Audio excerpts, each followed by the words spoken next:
listen, sir. Well, I'm sorry for that. For your sake. I don't play accurately, no. Anybody can play accurately. But I play with wonderful expression.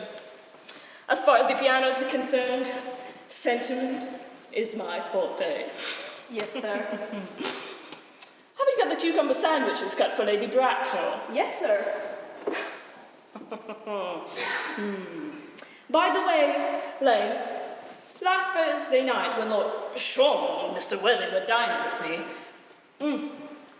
8 bottles of champagne are entered as having consumed. Why is it that at a bachelor's establishment, the servants invariably drink the champagne? Now that's merely for information. I attribute it to the superior quality of the wine, sir. I have often observed that in married households, the champagne is rarely of a first-rate brand. Good heavens! Is marriage so demoralizing as that? I believe it is a very pleasant state, sir. I have had very little experience of it myself up to the present. I have only been married once, and that was in consequence of a misunderstanding between myself and a young person. I don't know I'm much interested in your family life, Lane. No, sir. It is not a very interesting subject. I never think of it myself. Very natural, I'm sure. That will do, Lane. Thank you. Thank you, sir. Delectable as always, Lane.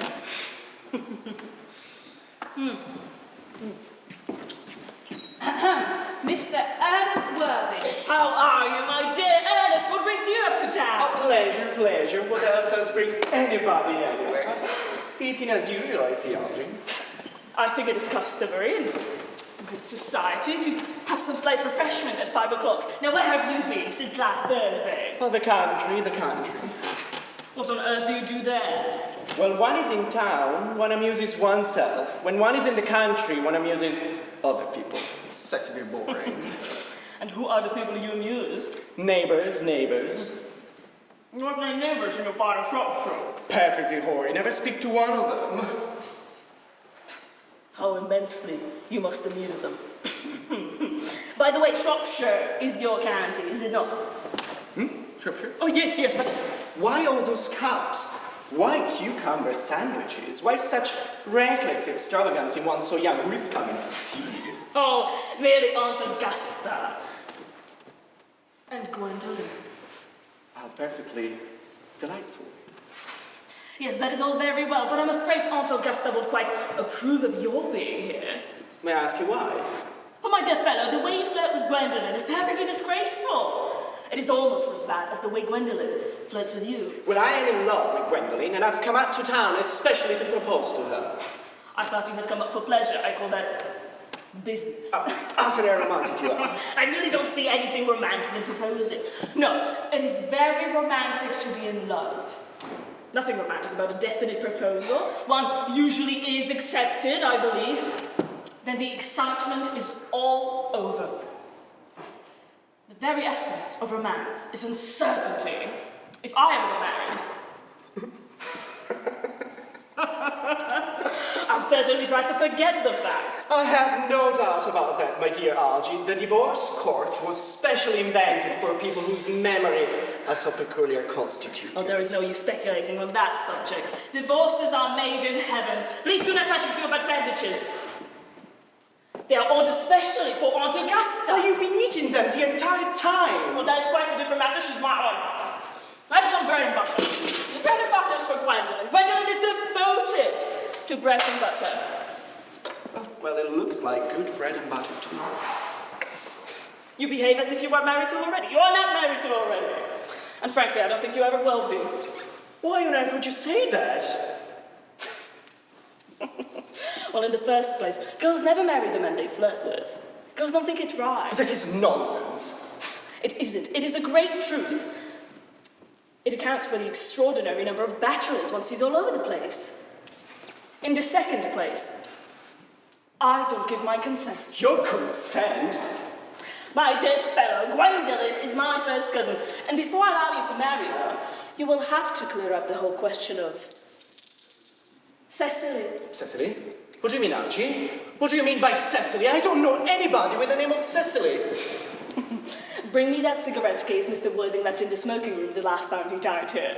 Yes, sir. Do you really mean to say that you've had my cigarette case this entire time? I've almost put a very large reward on it. There's no point of doing it now that the object has actually been found. I think that is rather mean of you, Ernest, I must say. I happen to be more than usually hard up. However, it makes no matter. For now that I look at the inscription inside, I find that the thing isn't yours after all. Of course it's mine. You've seen it with me 100 times, and you had no right whatsoever to read what's written inside. That is very ungentlemanly of you. It is absurd to have a hard and fast rule about what one should read and what one shouldn't. I simply want my cigarette case back! Yes, but this isn't your cigarette case. This cigarette case is the present from somebody of the name of Cecily. And you said you didn't know anyone of that name. Well, if you really need to know, Cecily happens to be my aunt.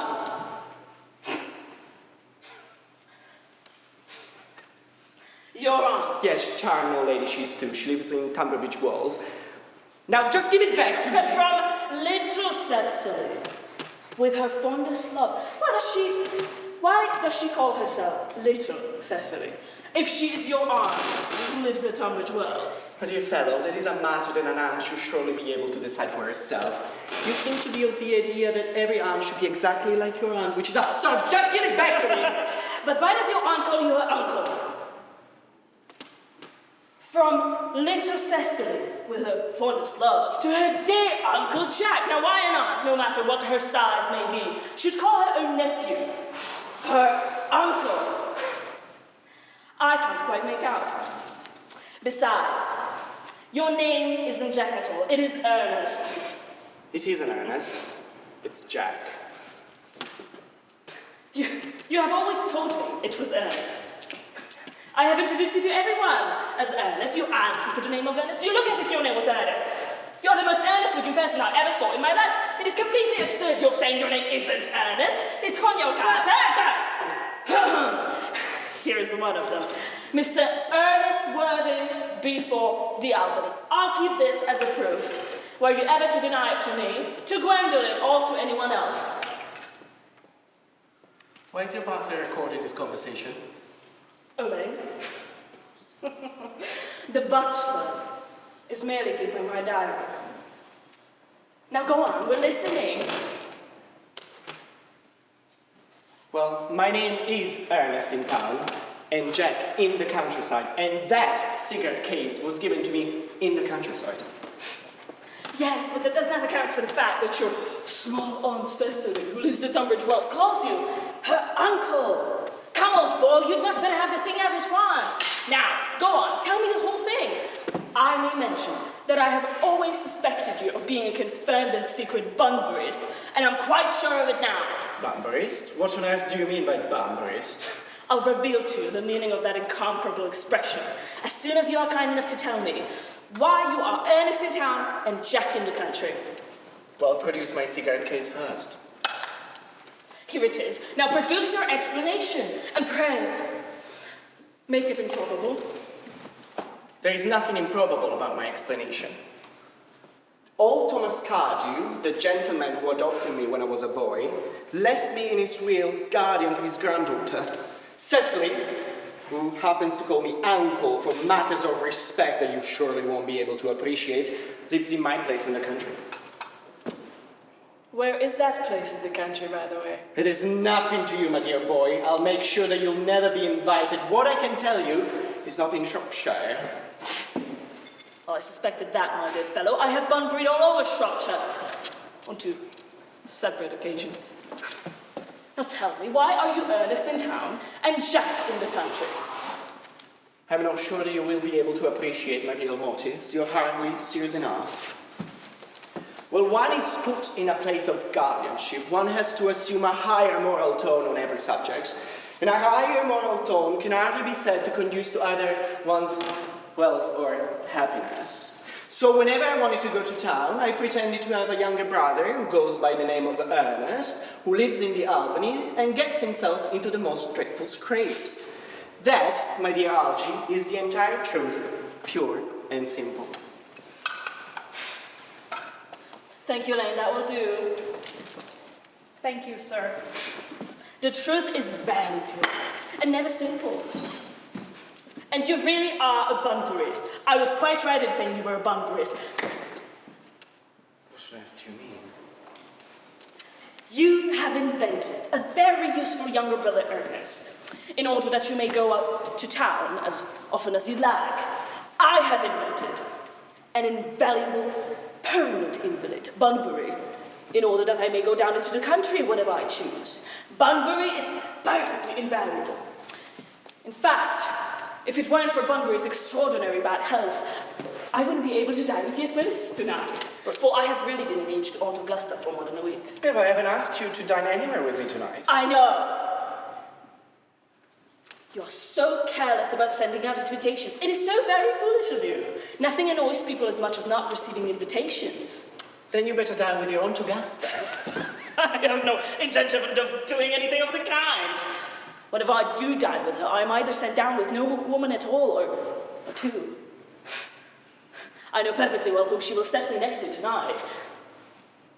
Mary Farquhar, who always flirts with her own husband across the dinner table. No, that is not very pleasant. Indeed, it is not even decent. The amount of women in London who flirt with their own husband is perfectly scandalous. It looks so bad. Besides, now that I know you to be a confirmed Bunburyist, I naturally want to talk to you about Bunburying. I want to tell you the rules. I'm not a Bunburyist at all. If Gwendolen accepts me, I'll make sure to kill my brother. Actually, I think I'd kill him anyway. Cecily's starting to be too much interested in him. So I will kill my brother, and I advise you to do the same with your friend, that Mr. Beerbelly. Nothing will induce me to part with Bunbury. And if you ever get married, which to me seems extremely problematic, you'll be very glad to know Bunbury. That is nonsense.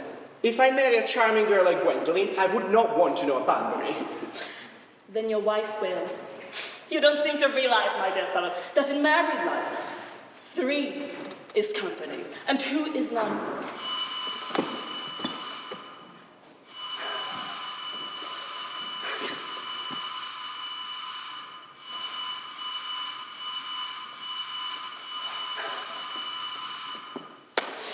That must be Aunt Augusta. Only relatives or creditors ever live in that Wagnerian manner. Now, if I get her out of the way for 10 minutes in order that you may be able to propose to Gwendolen, may I dine with the Aquilises tonight? I suppose so, if you want to. Yes, but you must be serious about it. I hate people who are not serious about meals. It is so shallow of them. Lady Bracknell and Miss Fairfax. Good afternoon, dear Algernon. I hope you are behaving very well. I am feeling very well, Aunt Augusta. It's not quite the same thing. In fact, those two things rarely go together. Dear me, you are smart. I am always smart. Am I not, Mr. Worthy? You're quite perfect, Miss Fairfax. Oh, I hope I am not that. It would leave no room for development, and I intend to develop in many directions. I'm sorry if we are a little late, Algernon, but I was obliged to call on dear Lady Harbury, who after her poor husband's death seems to me to be living entirely for pleasure. I'll have a cup of tea and one of those nice cucumber sandwiches you promised me. Certainly, Aunt Augusta. Won't you come and sit here, Gwendolen? Thanks, Mama. I'm perfectly comfortable where I am. Good heavens, Lane! Why are there no cucumber sandwiches? I ordered them specially. There were no cucumber sandwiches in the market this morning. I went down twice. No cucumbers? No, sir. Not even for ready money. That will do, Lane. Thank you, sir. I am greatly distressed, Aunt Augusta, about there being no cucumber sandwiches. Not even for ready money. It really makes no matter, Algernon. I had some crumpets with Lady Harbury, who, as I mentioned, seems to be living entirely for pleasure now. I hear her hair has turned quite gold from green. Oh yes, she looks quite 20 years younger. What course, I, of course, cannot say. Thank you, Algernon. I have quite a treat for you tonight. I'm going to send you down with my Fakulta. She is such a nice woman, and so attentive to her husband. It's delightful to watch them. I'm afraid, Aunt Augusta, I shall have to give up the pleasure of dining with you tonight after all. I certainly hope not, Algernon. It will put my table completely out. Your uncle would have to dine upstairs. Fortunately, he is accustomed to that. It is a great bore, and I need hardly say a terrible disappointment to me. But the fact is, I have just had a telegram that my poor friend Banbury is very ill again. They seem to think I should be with him. It is very strange. This Mr. Banbury seems to suffer from curiously bad health. Yes, Banbury is a dreadful invalid. Well, I must say, Algernon, that I think it is high time that Mr. Banbury decides whether he was going to live or die. This shilly-shallying with the question is absurd. Nor do I, in any way, approve with the modern sympathies with invalids. I consider it morbid. I should be much obliged if you would ask Mr. Banbury from me to be kind enough not to have a relapse on Saturdays, for I rely on you to arrange my music for me.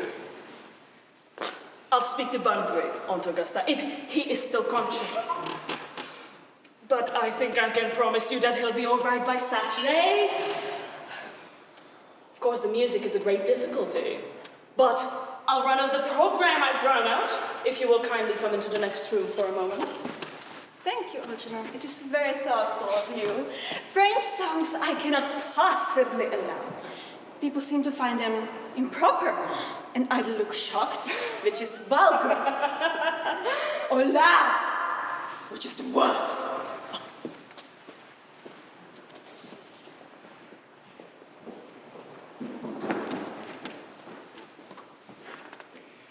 I would like to take advantage of Lady Bracknell's temporary absence. I would certainly advise you to do so.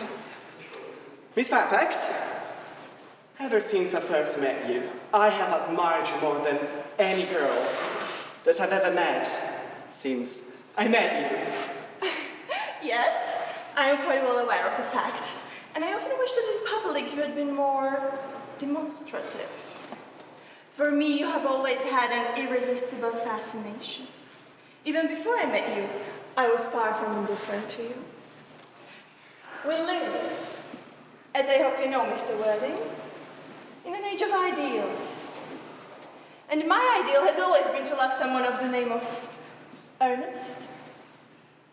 There is something in that name that inspires absolute confidence. Ever since Algernon first mentioned to me that he had a friend called Ernest, I knew I was destined to love you. You really love me, Gwendolyn. Passionately. You don't know how you've made me, darling. My own Ernest. But you don't really mean to say that you couldn't love me if my name wasn't Ernest. But your name is Ernest. Well, yes, I know it is, but supposing it was something else, do you really mean to say that you couldn't love me then? That is clearly a metaphysical speculation, and like most metaphysical speculations, has very little reference at all to the actual facts of real life as we know them. Yes, darling, but to be perfectly frankly, I don't care much about the name of Ernest. I don't think it suits me at all. It suits you perfectly. It is a divine name. It has a music of its own. It produces vibrations. Well, yes, but I think there are much nicer names. Jack, for instance, that is a charming one. Jack? No. There is very little music in the name Jack, if any at all, indeed. It does not thrill. It produces absolutely no vibrations. Besides, I have known several Jacks, and most of them were more than usually plain. And Jack is a notorious domesticity for John. And I pity any woman married to a man called John. No. The only really safe name is Ernest. I must get christened at once. I mean, we must get married at once. There's no time to be lost. Married, Mr. Worthing? Well, yes, you know that I love you. Oh, I adore you, but nothing has been said about marriage. The subject has not even been touched upon. You haven't even proposed to me yet. Well, may I propose to you now? I think an admirable opportunity, and to spare you any possible disappointment, I must inform you, quite frankly, that I am quite determined to accept. Gwendolen, Yes, Mr. Worthing. What have you got to say to me? you know what I've got to say to you. Yes, but you don't say it.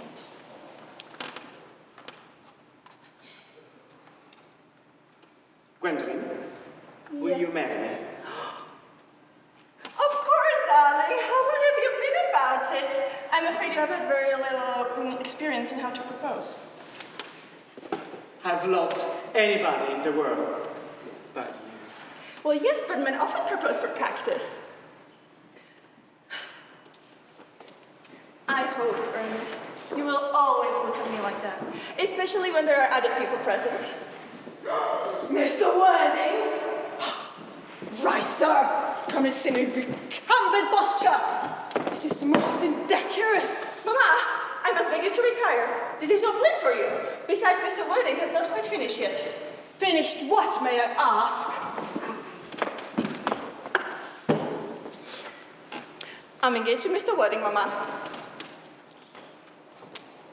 Pardon me, you are not engaged to anyone. When you do become engaged to someone, I, or your father, if his health should permit him, will inform you of the fact. Engagement should come on a young girl as a surprise, pleasant or unpleasant. It is hardly a matter that she could be allowed to arrange for herself. And now, I have a few questions to put to you, Mr. Worthing. While I am making these inquiries, you, Gwendolen, will wait for me below, in the carriage. But, Mama... In the carriage, Gwendolen. Yes, Mama?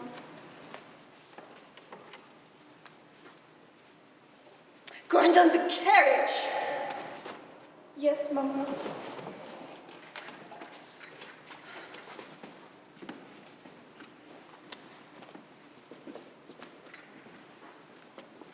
You may take a seat, Mr. Worthing. I prefer to be standing, Lady Bracknell. I feel bound to tell you that you are not down on my list of eligible young men. However, I'm quite ready to enter your name, should your answers be what a truly affectionate mother requires. Do you smoke? Well, yes, I admit I do smoke. I'm glad to hear it. There are far too many idle men in London as it is. Men should always have an occupation of some kind. How old are you? 29. A very good age to be married at. I've always been of opinion that a man who desires to get married should know either everything or nothing. Which do you know? I know. Nothing, Lady Bracknell? I'm pleased to hear it. I do not approve of anything that tampers with natural ignorance. Ignorance is like delicate, exotic fruit. Touch it, and the bloom is gone. Fortunately, in England, at any rate, education produces no effect whatsoever. If it did, it would prove serious danger to the upper classes. What is your income? Between 7,000 and 8,000 per year. In land or in investment? In investment, chiefly. That is satisfactory. Land has ceased to be either a profit or a pleasure. Well, I do own a country house with some land attached to it, of course. About 1,500 acres, I believe. But I do not rely on that for my primary income. In fact, as far as I can make out, the poachers are the only people who can make anything out of it. A country house? How many bedrooms? Well, that point can be cleared up afterwards. You do have a townhouse, I hope. A girl with simple and unspoiled nature like Gwendolen could hardly be expected to reside in the country. Well, I own a house in Belgrave Square, but it is let to a Lady Bloxham for the year. But I can get it back any time I want with a 6 months' notice. What number in Belgrave Square? 149. The unfashionable side. I knew there was something, well, that can easily be altered. Do you mean the fashion or the side? Both, I presume, if necessary. Now to minor matters. Are your parents living? I'm afraid I've lost both my parents. To lose one parent, Mr. Worthing, may be regarded as misfortune. To lose both seems like carelessness. Who was your father? He was evidently a man of some wealth. Well, I don't know. The thing is, Lady Bracknell, it would be closer to the truth to say that my parents seem to have lost me. I don't know who I was by birth because I was found. Found? Yes. The old Thomas CARDEW, very charitable man, gave me the name of Worthing because he happened to have a first-class ticket to Worthing in his pocket at the time. And where did this charitable gentleman who had a first-class ticket found you? The cloakroom at Victoria Station, in a handbag. A handbag? Yes, Lady Bracknell. I was in a handbag, a somewhat large, black leather and tartan handbag with handles to it. A rather ordinary handbag, in fact. And where did this James or Thomas CARDEW found this ordinary handbag? Well, yes, in the Victoria Station, in the cloakroom, it was given in exchange for his own. In the cloakroom at Victoria Station? Yes, the Brighton line. The line is the material! Mr. Worthing, I feel somewhat bewildered by what you have just told me.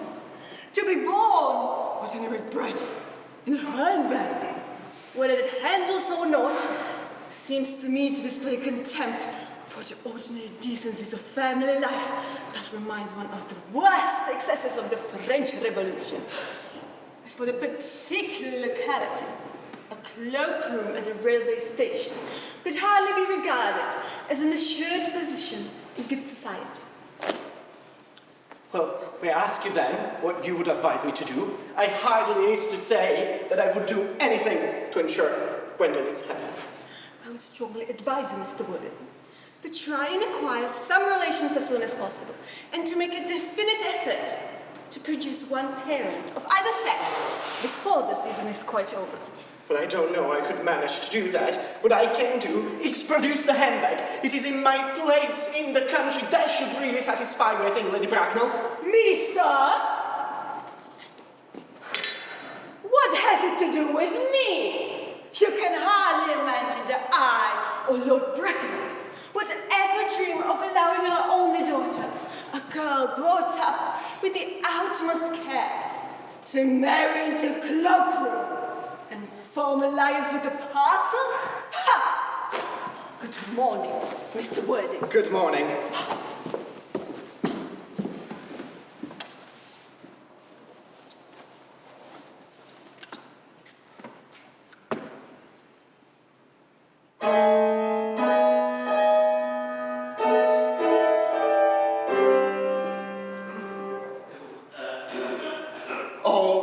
Do not play that ghastly tune, how idiotic you are. I can't play quite well, my dear fellow, but the wedding is happening quite soon, I presume. Didn't it go off all right, old boy? You don't mean to say Gwendolyn refused you? I know it is a way she has. She is always refusing people. I think it is most ill-natured of her. Well, Gwendolyn is as right as a trivet. As far as she's concerned, we are engaged. It's her mother. Was perfectly unbearable. What a gorgon she is. I mean, I don't know what a gorgon is like, but I'm quite sure that Lady Bracknell is one. I apologize, Algie. I should not be speaking about your family in that way before you. I love hearing my relations abused. It is the only thing that makes me put up with them at all. Relations are simply a tedious pack of people who haven't got the remotest knowledge of how to live, or the smallest instinct about when to die. This is nonsense. It isn't. You always want to argue about things. That is exactly what things were originally made for. If I knew that, I'd shoot myself. You don't really think that there's any chance of Gwendolyn becoming like her mother in about 150 years, do you, Algie? All women become like their mothers. That is their tragedy. No man does. That's his. Isn't that clever? It's perfectly phrased, and quite as true as any observation in civilized life should be. I'm sick to death of clever people. Everybody seems to be clever nowadays. You cannot go anywhere without meeting clever people. The entire thing has become an absolute public nuisance. I wish to goodness there were a few fools left. We have.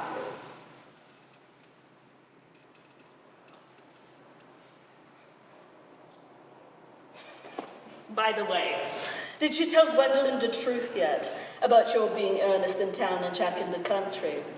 My dear boy, the truth is not the sort of things that one tells to a sweet, young, refined girl. What extraordinary ideas you have on the way to behave to a woman. The only way to behave to a woman is to make love to her, if she is pretty, and to somebody else if she is plain. But that is nonsense. What about your brother? What about the profligate Ernest? Well, by the end of the week I shall get rid of him. I will say that he died in Paris of apoplexy. Lots of people die of apoplexy quite suddenly, don't they? Yes, but it's hereditary. You had much better say a severe chill. And you're sure that a severe chill isn't hereditary? Of course it isn't. Well then, my poor brother Ernest is suddenly carried away in Paris by a severe chill. Let's get rid of him. But I thought you said that Miss CARDEW was a little too much interested in your poor brother Ernest. Won't she feel his loss a good deal? Oh no, Cecily's not a silly romantic girl, I'm quite glad to say. I mean, she's got a capital appetite and she never paid attention to any of the lessons. I would rather like to see Cecily. I'll take very good care that you never do. She's excessively pretty and only just 18. Have you told Gwendolen yet that you have an excessively pretty ward who has only just turned 18? This is not one of those things that people blur out to people. No. Gwendolen and Cecily are perfectly capable of becoming very good friends. In fact, I bet anything that you want that after half an hour they meet one another, they'll be calling each other sisters. Women only do that after they have called each other a lot of other things first. Now, if we really want to get a good table at Willis's tonight, we really must go and dress. Did you know it is nearly 7? It's always nearly 7. But I'm hungry. I never knew where you went. Well, what shall we do after dinner? Go to a theatre? Oh no, I hate listening. Well, let us go to the club. Oh no, I love talking. Well, we might trot round to the Empire 10. Oh no, I can't bear to be looking at things. It is so silly. Well, what shall we do? Nothing. It is awfully hard work doing nothing. Miss Fairfax. Gwendolen, upon my word. Algie, kindly turn your back. I have something very particular to say to Mr. Wedding. Really, Gwendolen, I don't think I can allow this at all. Algie, you always adopt a strictly immoral attitude towards life. You're not quite old enough to do that.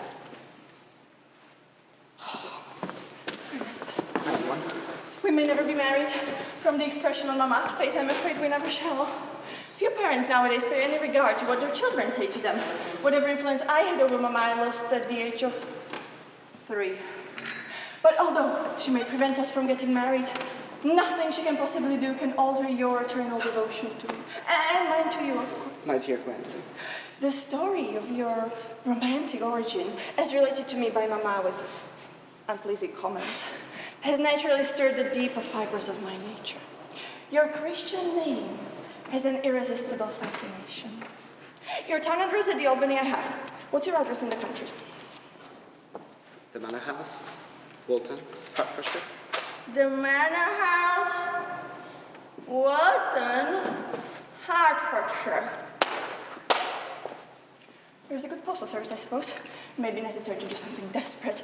That, of course, will require serious consideration. We'll communicate with you daily. My darling. How long do you stay in town? Till Monday. Algie, you may turn round now. Thanks, I've turned round already. You may also ring the bell. You will let me walk into your carriage? Certainly. I will be walking Miss Fairfax out. Yes, sir. A glass of sherry, Lane. Yes, sir.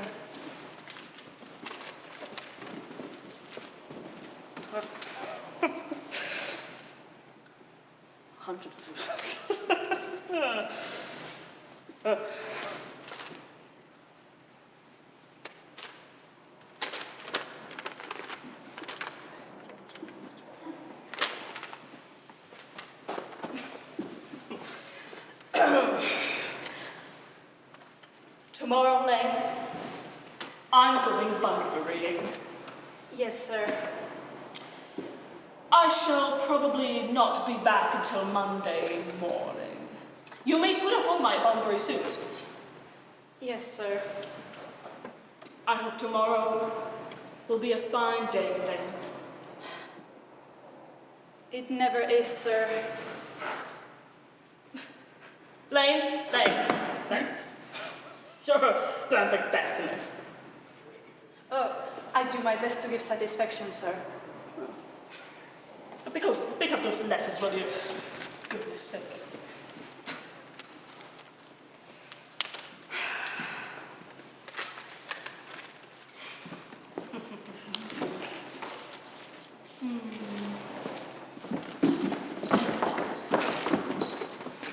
That is a sensitive and intellectual girl. The only girl that I've ever cared for in my entire life. What on earth are you so useless? I am simply anxious about my poor friend Bunbury, that is all. If you're not careful, the bummer of yours will get you in some serious scrape one day. I love scrapes. They're the only thing that are never serious. That is nonsense. You never speak about anything but nonsense. Nobody ever does.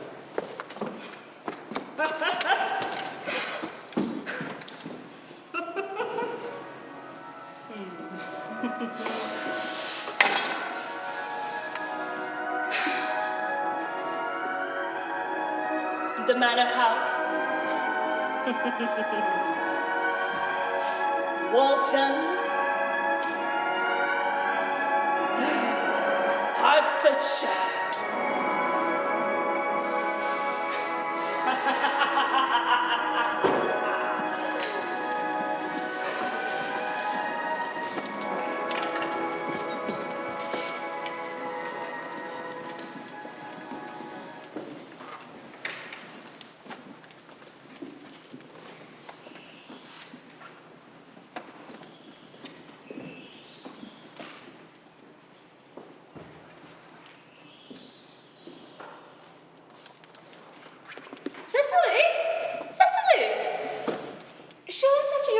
Occupation, as watering of the flowers is rather a gardener's duty than yours, especially when intellectual pleasures await you.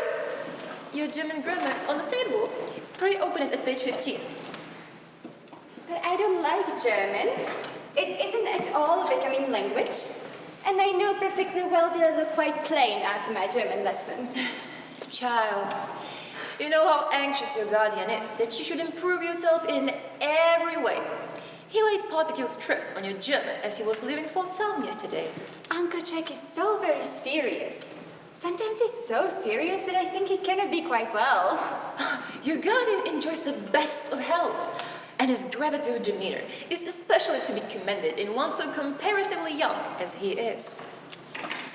I suppose that is why he looks a little bored when the three of us are together.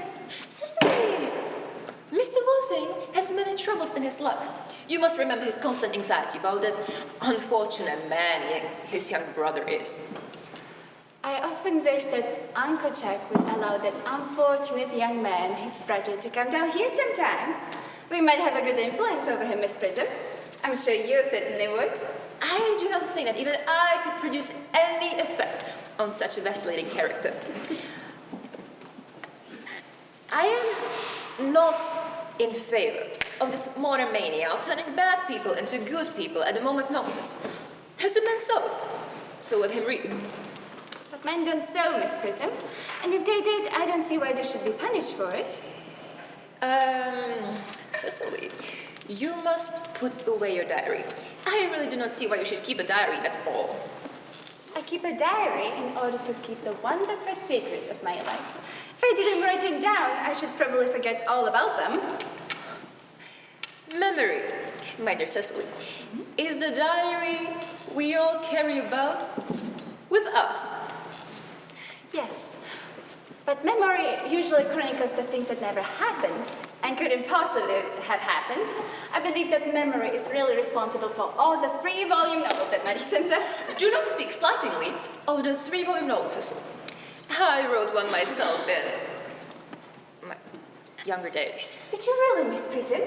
How wonderfully clever you are. I hope it didn't end happily. I don't like novels that end happily. They depress me so much. Well, the good ended happily and the bad ended happily. That is what fiction means. I suppose so. But it seems rather unfair. Was your novel ever published? Alas, no. Oh.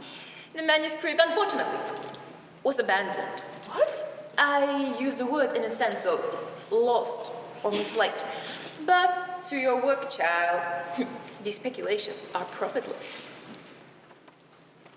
And I see dear Dr. Chasuble coming in through the garden.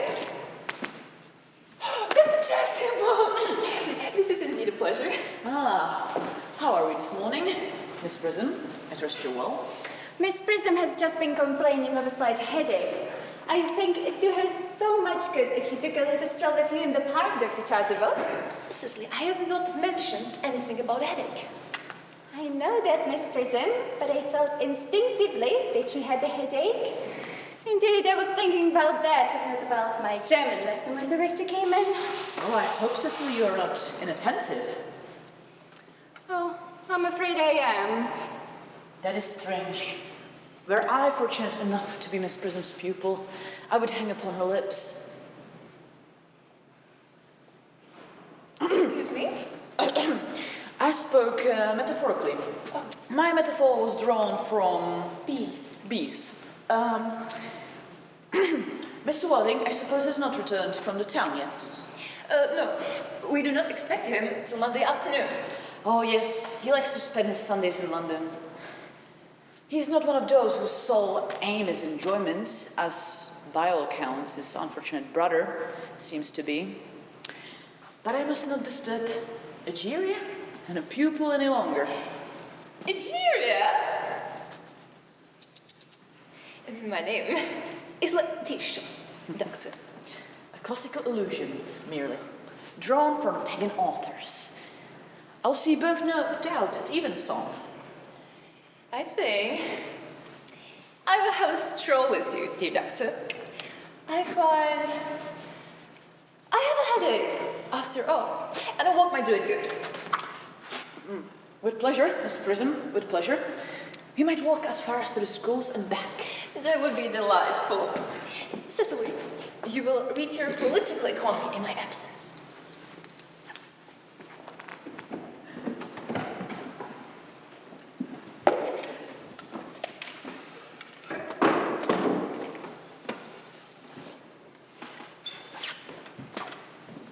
Horrid political economy. Horrid geography. Horrid German! Mr. Ernest Worthing has just driven over from the station.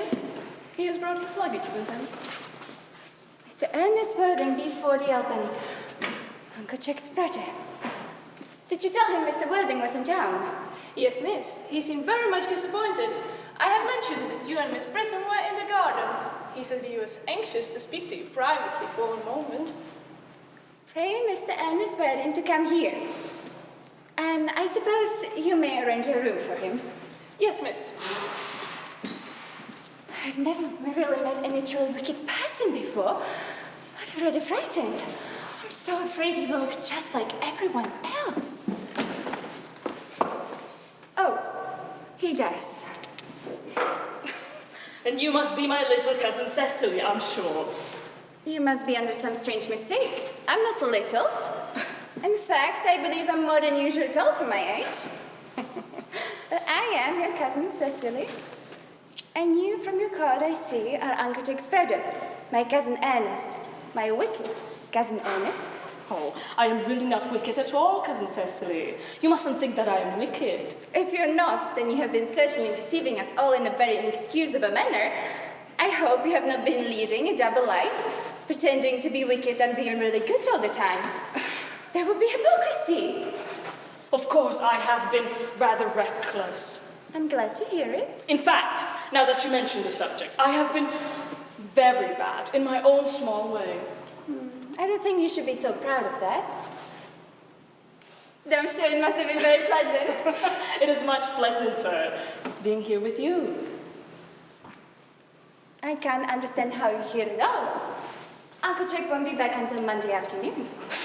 That is a great disappointment. I am obliged to go up by the first train Monday morning.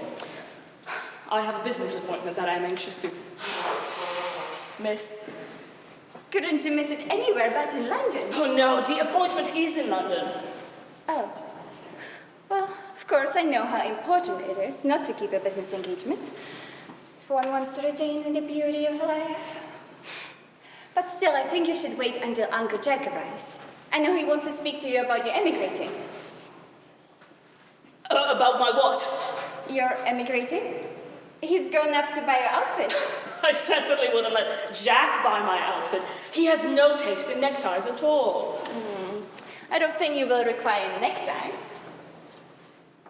Uncle Jack is sending you to Australia. Australia?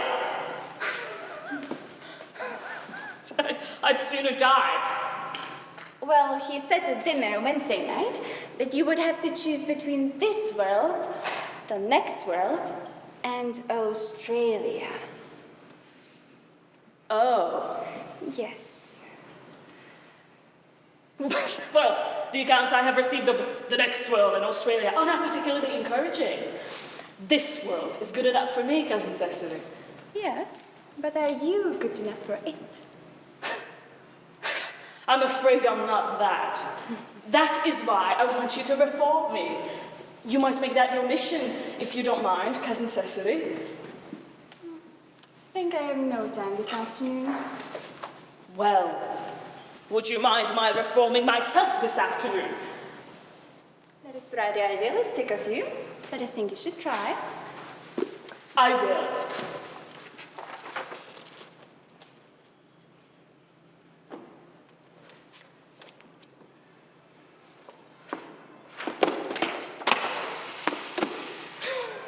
I feel better already. You're looking a little worse. That is because I'm hungry. Oh, of course. I should have remembered. When one wants to lead an entirely new life, one requires regular and wholesome meals. Won't you come in? Thank you, but might I have a buttonhole first? I never have any appetite unless I have my buttonhole first. Marjania? No, I'd sooner have a pink rose. Why? Because you are like a pink rose, cousin Cecily. I don't think you should talk to me like that. Miss Prism never said such things to me. Well, then Miss Prism is a short-sighted old lady. You are the prettiest girl I ever saw. Miss Prism says that all good looks are a snare.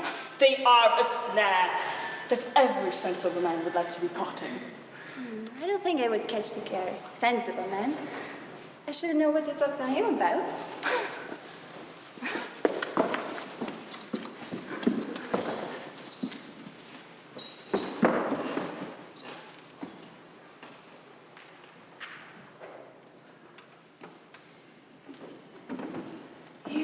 Too much alone, dear young Chasuble.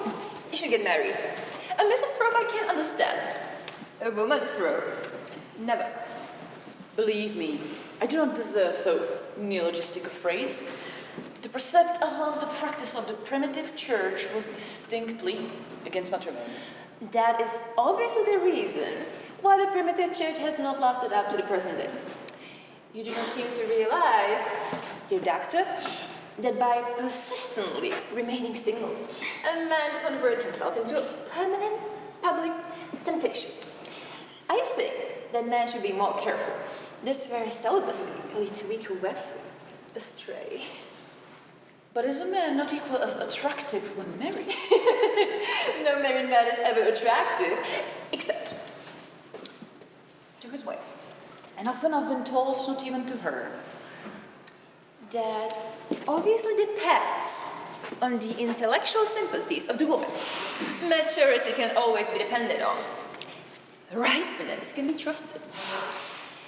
And young women are green.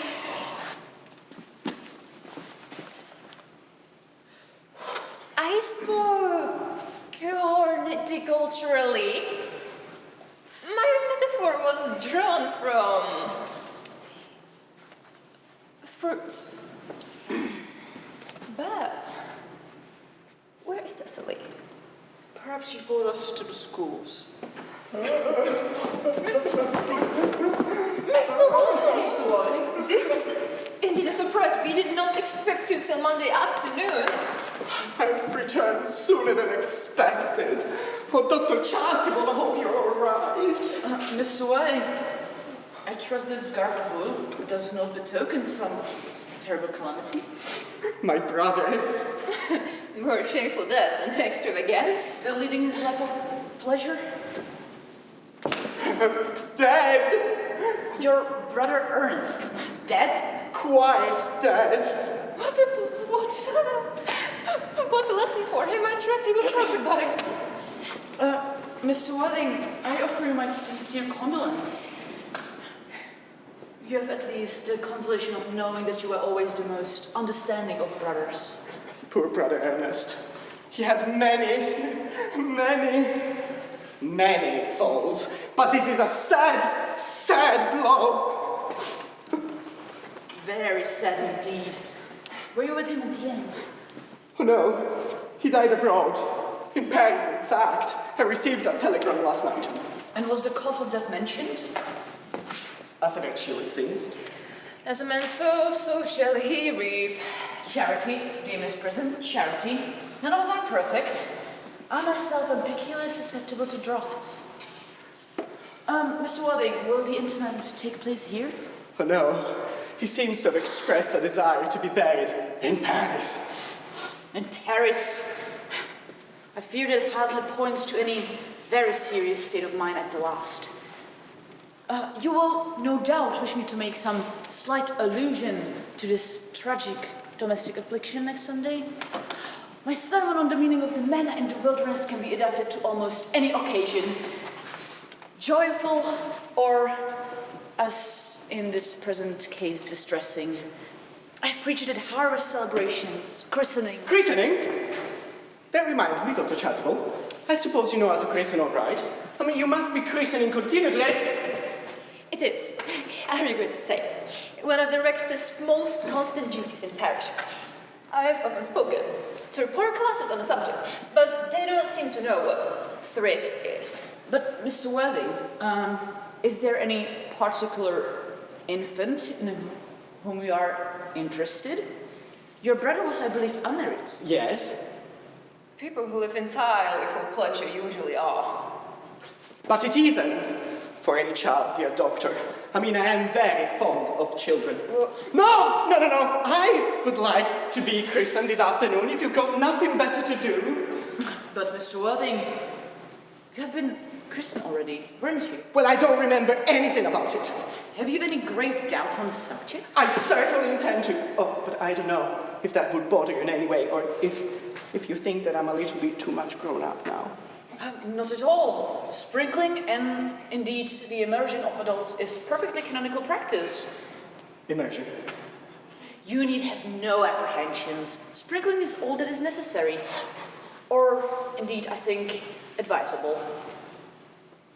At what hour would you wish the ceremony to be performed?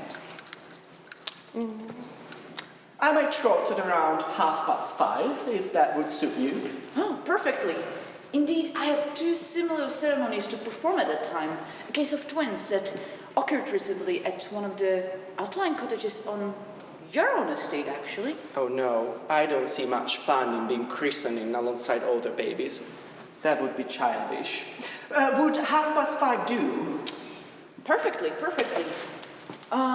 But I must not intrude to the house of sorrow any longer, Mr. Worthing.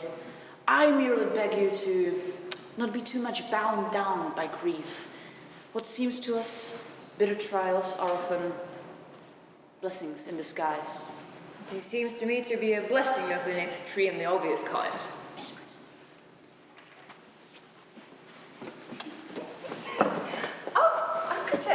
I'm so pleased to see you back. But what horrid clothes you have got on. Do go and change them. Cecily! My child. Uncle Jack, do you look happy? I've got such a surprise for you. Who do you think is in the dining room? Your brother. Who? Your brother, Ernest. He arrived about half an hour ago. That is nonsense. I haven't got a brother. Oh, don't say that. However badly he may behave to you in the past, he's still your brother. I'll tell him to come out, and you will shake hands with him, won't you, Uncle Jack?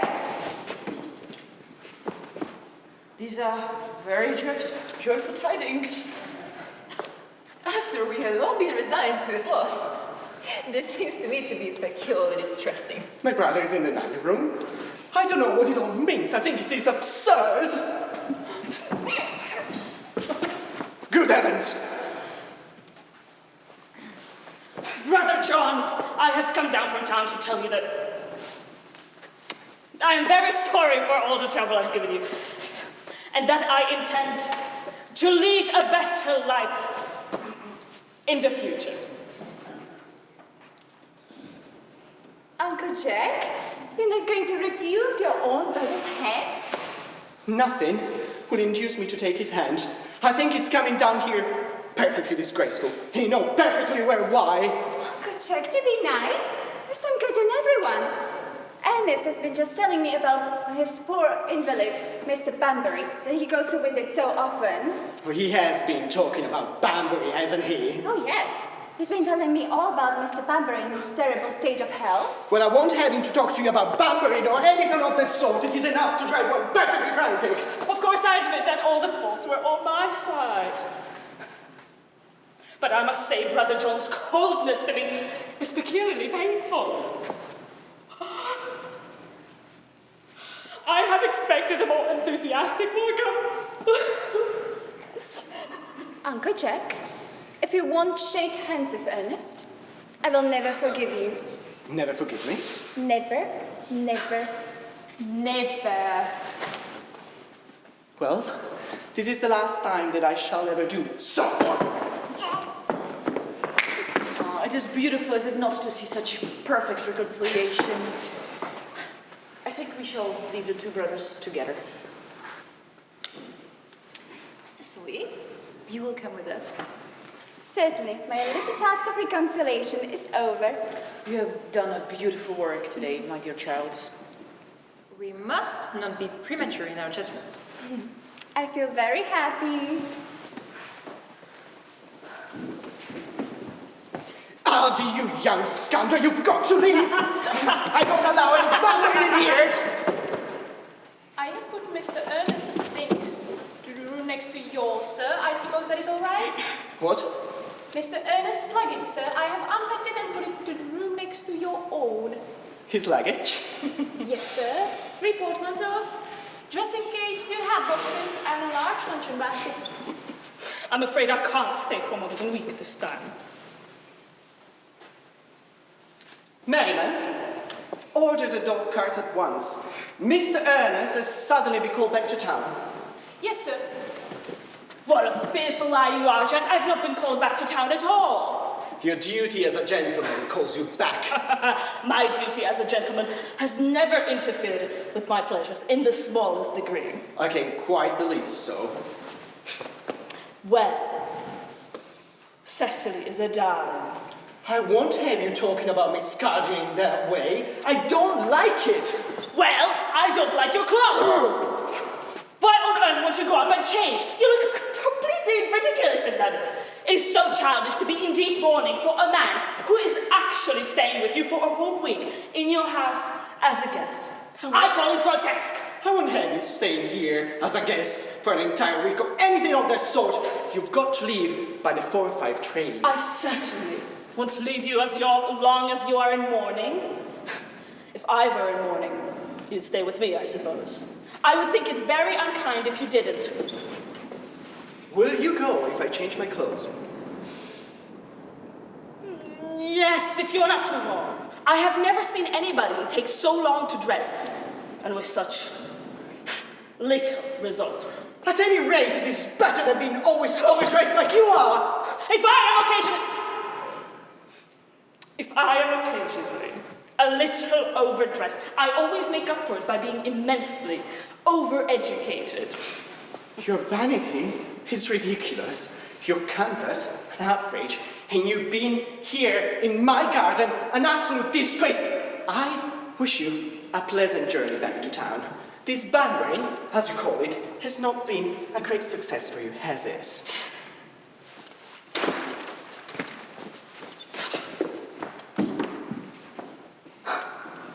I think it has been a great success. I'm in love with CECILY, and that is everything. But I must see her before I go and make arrangements for another band-wearing. CECILY?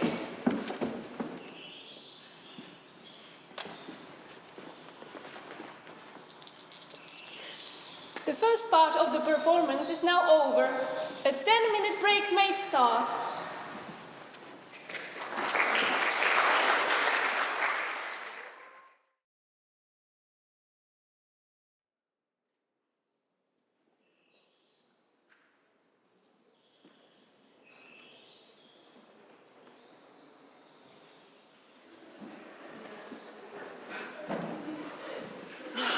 There she is.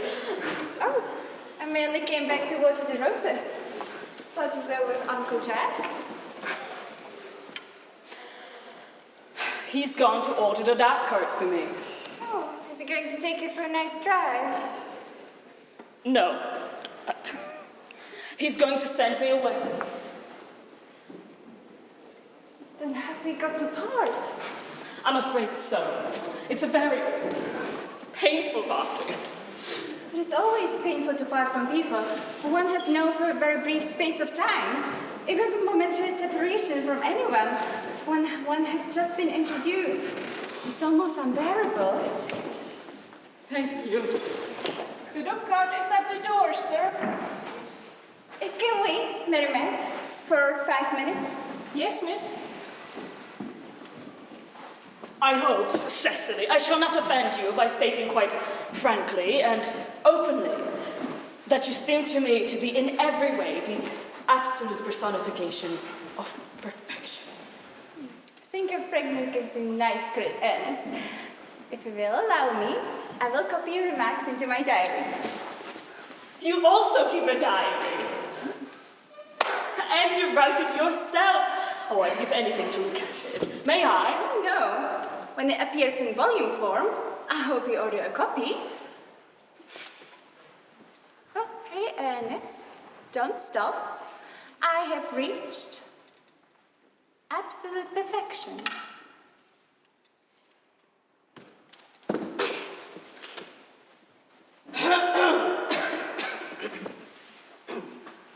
Don't cough, Ernest. I don't know how to spell a cough. CECILY, ever since 12:30 this afternoon, when I first looked upon your wonderful and incomparable beauty, I have A moment.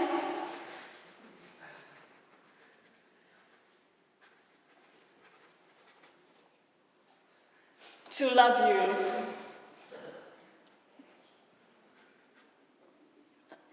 Wildly, passionately, devotedly, hopelessly. I don't think that you should tell me that you love me wildly, passionately, devotedly, hopelessly. Hopelessly doesn't seem to make much sense, does it? Cecily. The dog cart is waiting, miss. Tell to come around next week, at the same hour. Yes, miss. Think Uncle Jack would be very much annoyed if he knew you were saying until next week, the same hour? I don't care about Jack. I don't care about anybody in the whole world but you. I love you, Cecily. You will marry me, won't you? Oh, you silly boy.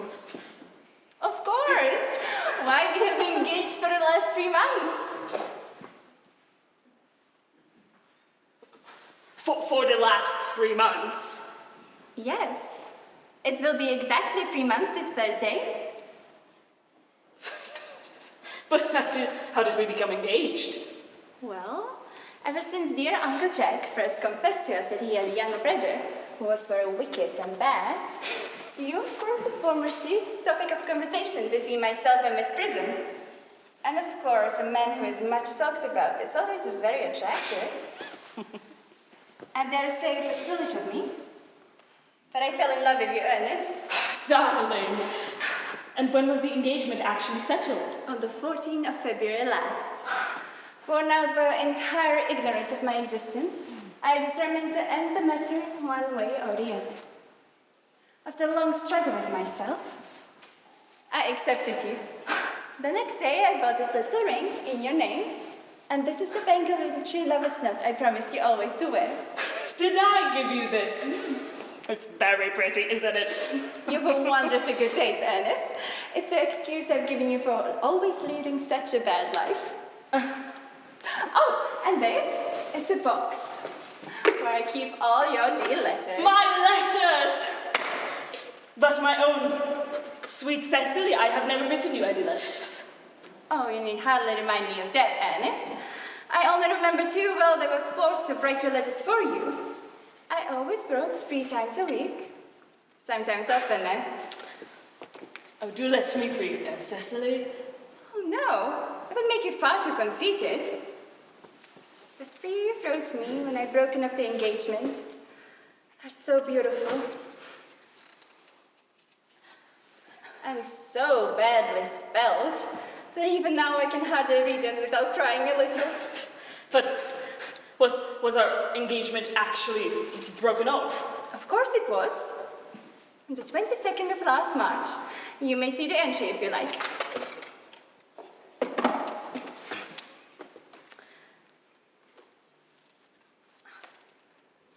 Today I've broken off the engagement with Ernest. I believe it is better to do so. The weather still continues charming. But why on earth did you break it off? What had I done? I had done nothing at all, Cecily. I feel very much hurt indeed to hear that you broke it off, particularly when the weather was so charming. It would hardly be a very serious engagement if it hadn't been broken off, at least once. But I forgive you before the week was out. What a perfect angel you are, Cecily. What a sweet, romantic boy. I hope your hair curls naturally. Yes, darling, with a little help from others. I'm so glad. You'll never break off our engagement again, will you, Cecily? I don't think I could break it off now that I actually met you. Well, of course. There's the question of your name. Yes. You must not laugh at me, darling. But it was always a girlish dream of mine to love someone of the name of Ernest. There's something in that name that inspires absolute confidence. I put in any poor married woman whose husband is not called Ernest. But you don't mean to say you couldn't love me if I had some other name? But what name? Any name you'd liked. Algernon, for instance. Algernon. But I don't like the name of Algernon. Okay. Oh, sweet, dear, loving little darling. I really don't see why you should object to the name of Algernon. It is quite an aristocratic name. Half the chaps who get into the bankruptcy court are called Algernon. But seriously, Cecily, If my name was Archie, couldn't you love me?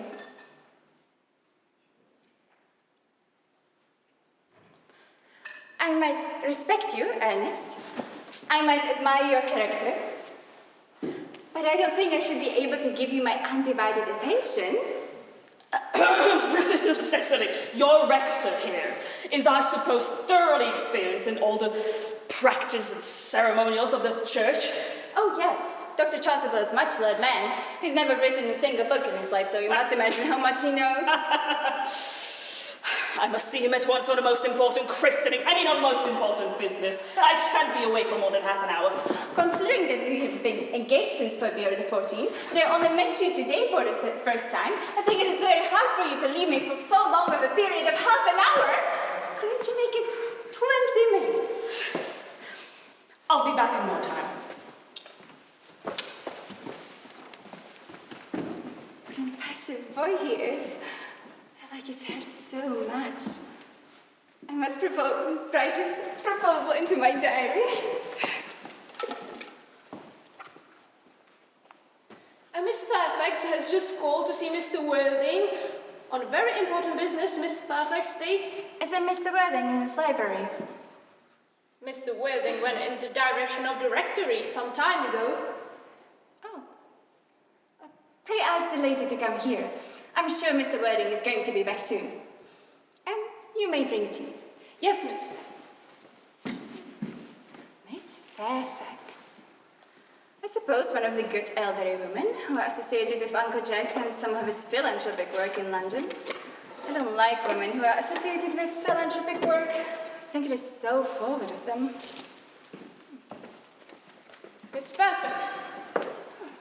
Pray let me introduce myself to you. My name is CECILY CARDEW. CECILY CARDEW, what a very sweet name. Something tells me we're going to be great friends. I like you already more than I can say. Oh, how nice of you to like me so much after you know each other for a comparatively short time. Please sit down. I may call you Cecily, may I not? With pleasure. And you will always call me Gwendolen, won't you? If you wish. Then that is all quite settled, is it not? I hope so.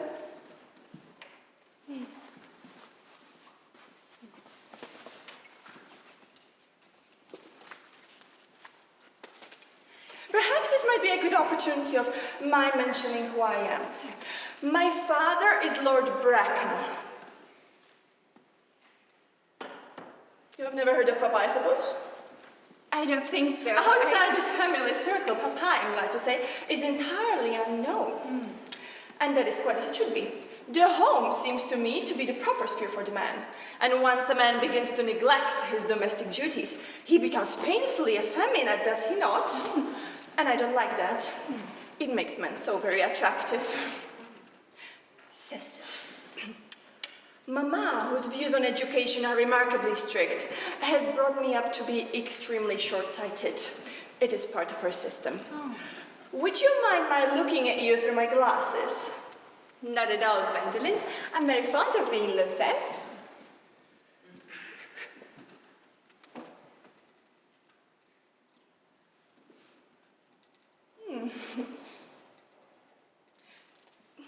You are here on a short visit, I suppose.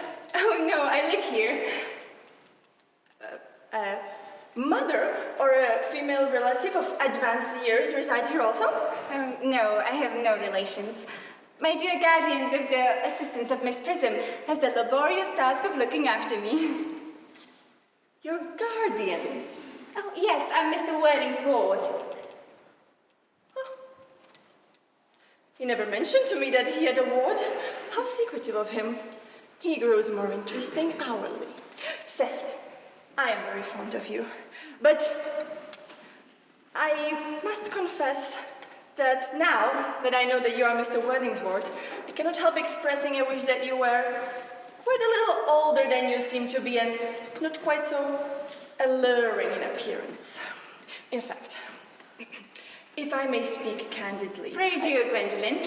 I believe that whenever one has something unpleasant to say, one always should be quite candid. Well, to speak with perfect candor, Cecily, I wish that you were fully 42 and more than usually plain for your age.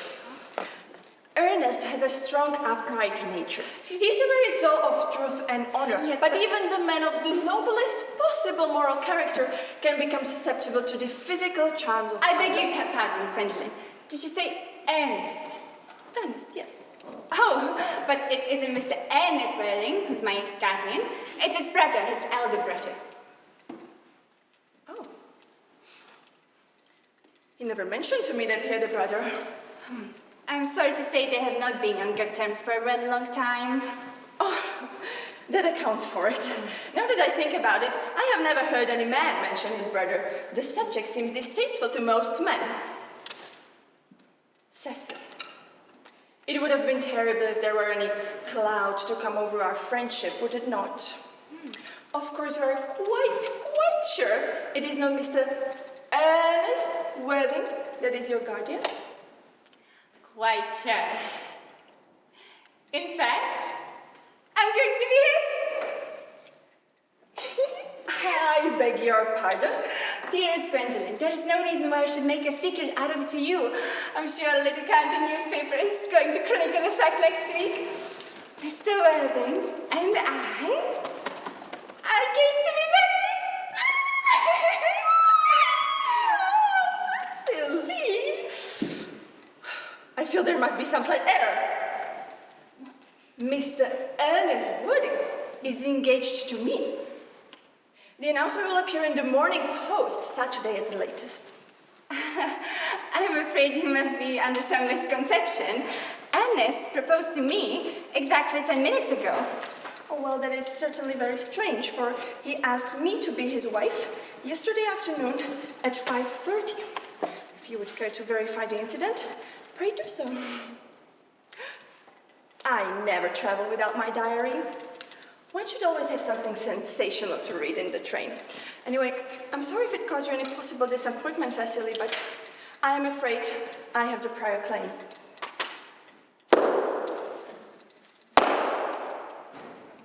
It would cause me...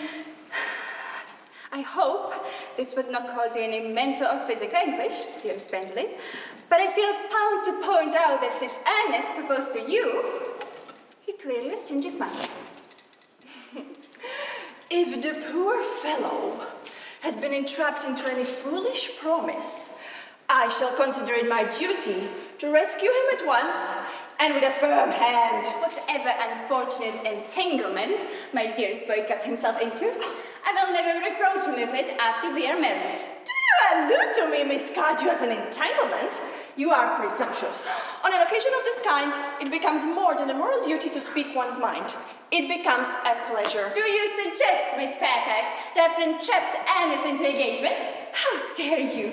This is no time to wear a shallow mask of manners. When I see a spade, I call it a spade. Well, I'm glad to say I've never seen a spade. It appears our social spheres have been wildly different. Shall I lay tea here, as usual, miss? Yes, as usual.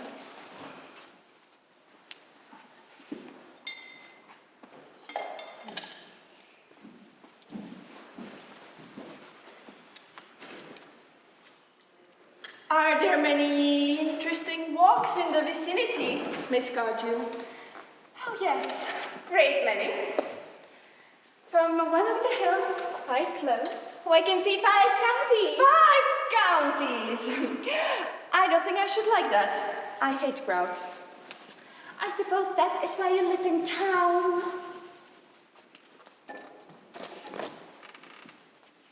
What a very well-kept garden this is, Miss CARDEW. So glad you like it, Miss Fairfax. I had no idea there were any flowers in the country. Flowers are as common here, Miss Fairfax, as people are in London.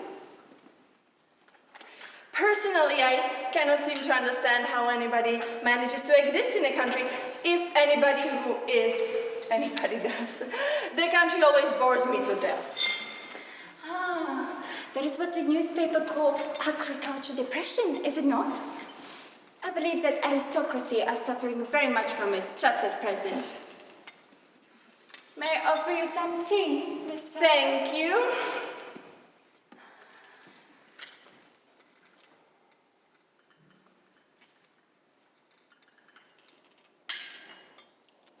Sugar? No, thank you. Sugar is not fashionable anymore.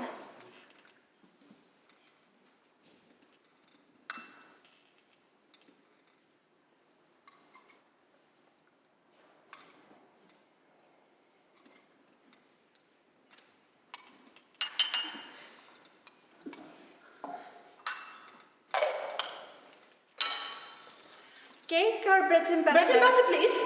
Cake is rarely seen at the best houses nowadays.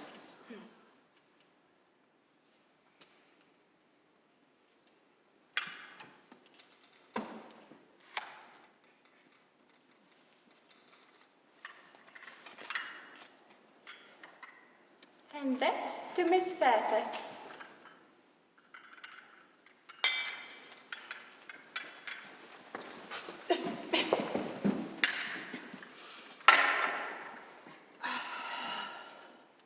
You have filled my tea with lumps of sugar, and though I asked most distinctly for bread and butter, you have given me cake.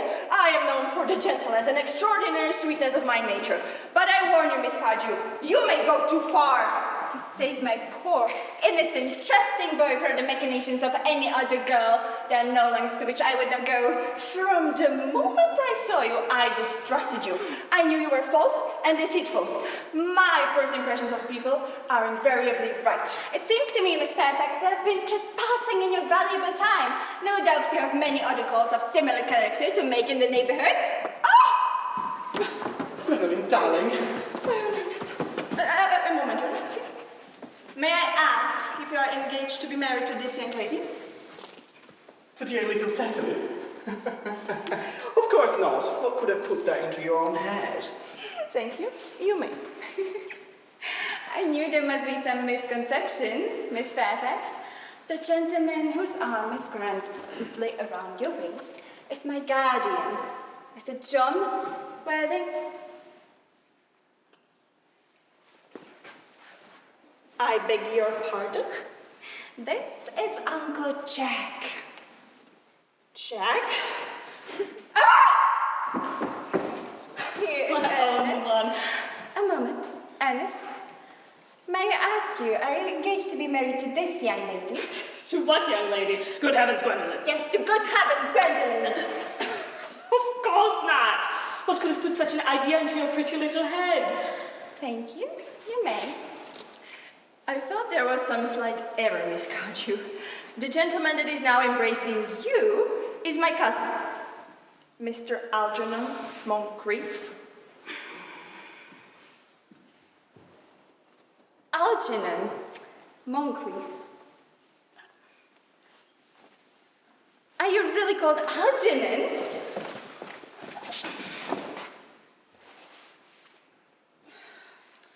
I cannot deny it.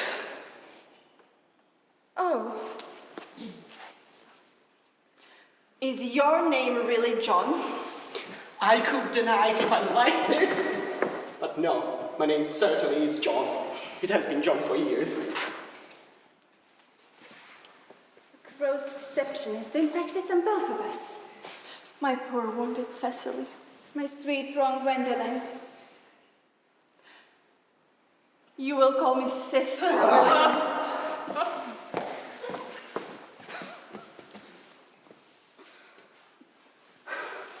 There's just one question I would like to be allowed to ask my guardian.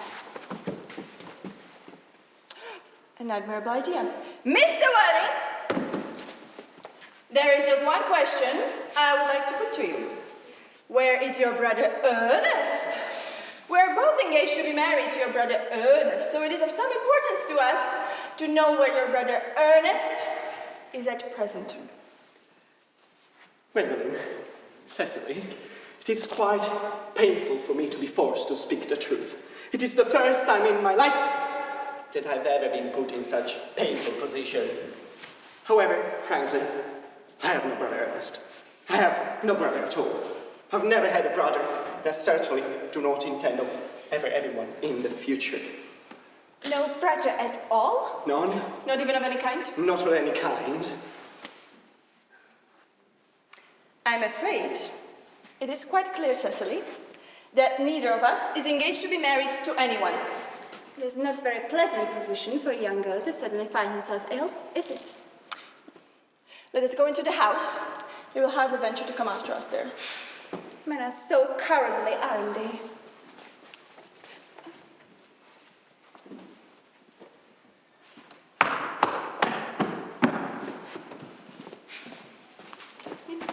This ghastly state of things is what you call barbering, I suppose. Yes. And what a wonderful bunbury it is, too. The most wonderful bunbury I ever saw in my life. But you had no right whatsoever to be barbering in here. That is absurd. One has a right to bunbury anywhere one chooses. Every serious bunburyist knows that. Serious bunburies? Good heavens! Well, one needs to be serious about something if one wants to have any amusement in life. I happen to be serious about bunburying.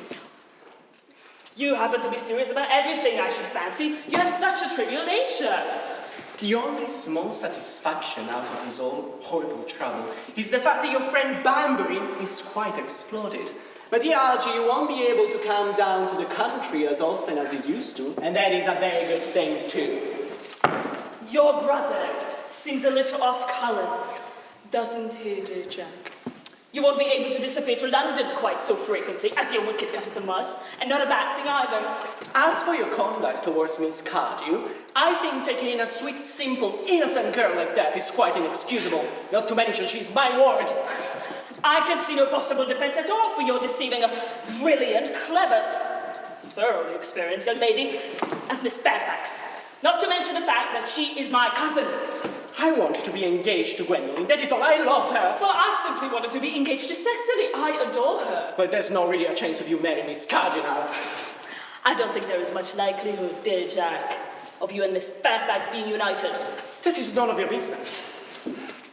If it was my business, I wouldn't talk about it. It is very vulgar. Talk about what's in business. How can you sit there, calmly eating muffin, when we are in this horrible trouble I can't quite make out? You seem to me to be perfectly heartless. Well, I can't eat muffins in an agitated manner. The butter would probably get on my cuffs. One should always eat muffins quite calmly.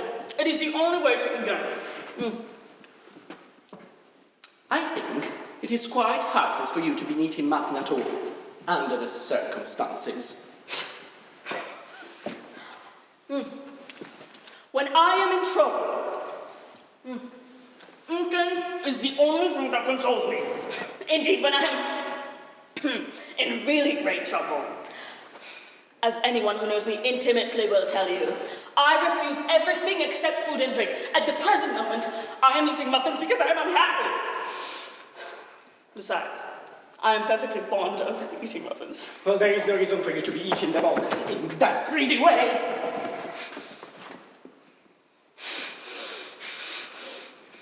I wish you would have tea cake instead. I don't like tea cake. Good heavens! I suppose a man may eat his own muffin in his own garden.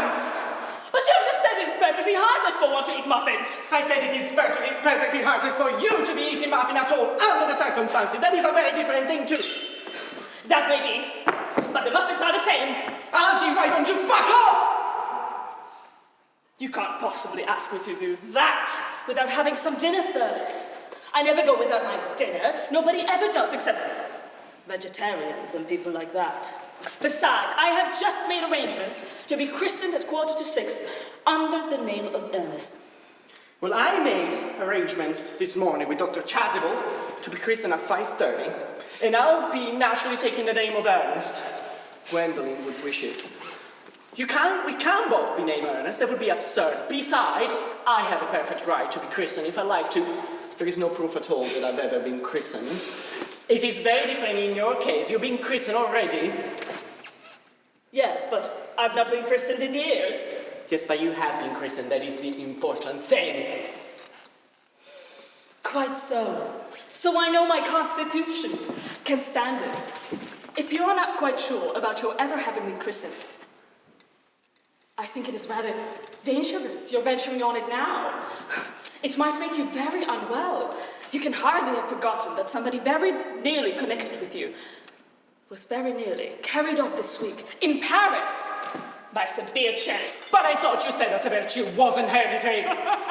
It used to be, I know, but I dare say it is now. Science is always making wonderful improvements in things. That is nonsense. You never speak about anything but nonsense. Check you at the muffins again, I wish you wouldn't. There is only one left, and I told you I'm fond of eating muffins. But I hate tea cake. Then why on earth do you allow tea cake to be served up for your guests? What ideas have you of hospitality? Algie, I already told you to go. I don't want you here. Why won't you go? I haven't quite finished my tea yet.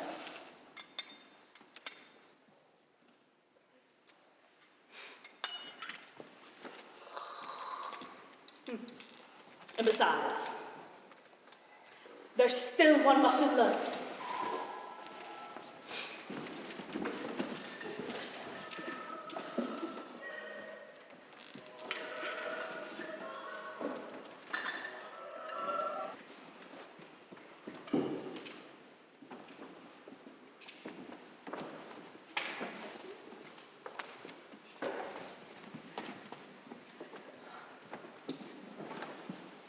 The fact that they did not follow us into the house at once, as anyone else should have done, seems to me to show they have some sort of shame left. They have been eating muffins. Seems like repentance. They don't seem to notice us at all. Couldn't you cough? I haven't got a cough. They're looking at us. What are they frightened? They're approaching. That's so forward of them. Let us preserve a dignified silence. Certainly. It's the only thing to do now.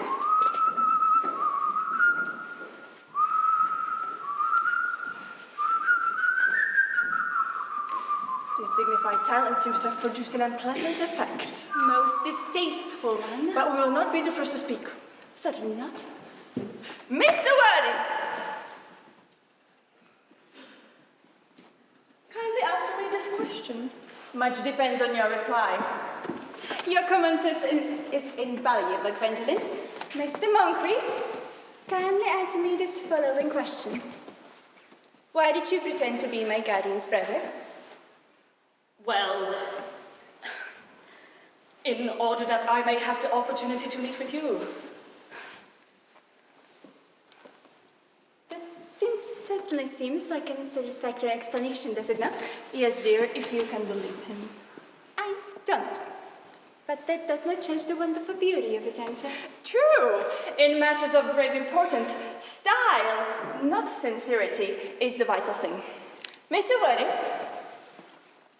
what explanation can you offer to me for pretending to have a brother? Was it perhaps in order that you might come up to town as often as possible to see me? Can you doubt it, Miss FAIRFAX?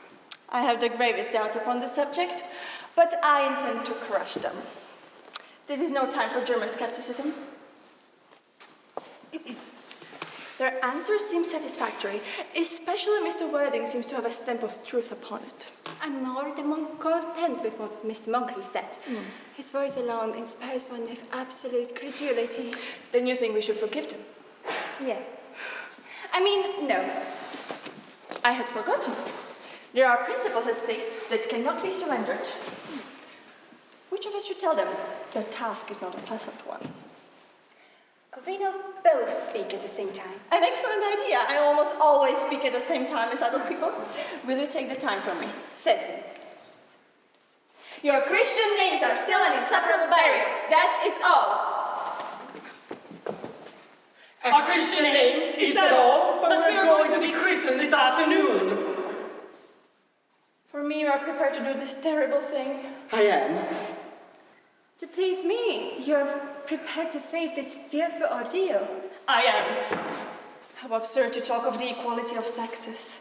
Where matters of self-sacrifice are concerned, men are infinitely beyond us. We are! They have moments of physical courage of which we women know absolutely nothing. Gwendolyn. Darling. Lady Bracknell? Good heavens. Good heavens!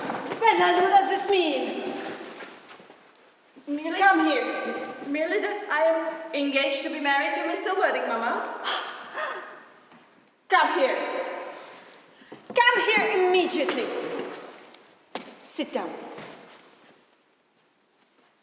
I followed my daughter at once by luggage train. Her unhappy father is, I'm pleased to say, under the impression that she is attending more than a usually lengthy lecture. I do not propose to undeceive him. Indeed, I have never undeceived him on any question. I would consider it wrong. Of course, you will clearly understand that all communication between yourself and my daughter will cease immediately. On that point, as indeed on all points, I am firm. Well, I'm engaged to be married to Gwendolen, Lady Bracknell. You are nothing of the kind, sir. And now, as regards ALGERNON. ALGERNON! Yes, Aunt Augusta. May I ask if it is in this house that your invalid friend Mr. Bunbury resides? Bunbury? Here? No. Bunbury doesn't live here. Bunbury is somewhere else in the prison. In fact, Bunbury is dead. Dead? When did Mr. Bunbury die? His death must have been extremely sudden.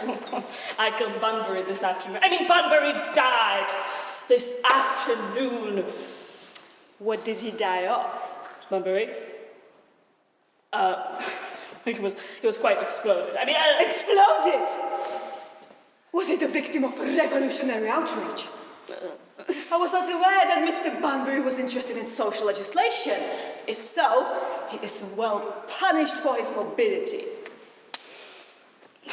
My dear Aunt Augusta, he was found out. The doctors found out that Bunbury could not live, so Bunbury died. He seemed to have had great confidence in the opinion of his physicians. I'm glad he made up his mind at last to some definite form of action. And now that we have finally got rid of this Mr. Bunbury, Mr. Wilde, may I ask who is that young person whose hand my nephew ALGERNON is now holding in what seems to me a peculiarly unnecessary manner? That lady is Miss CECILY CARDEW, my ward.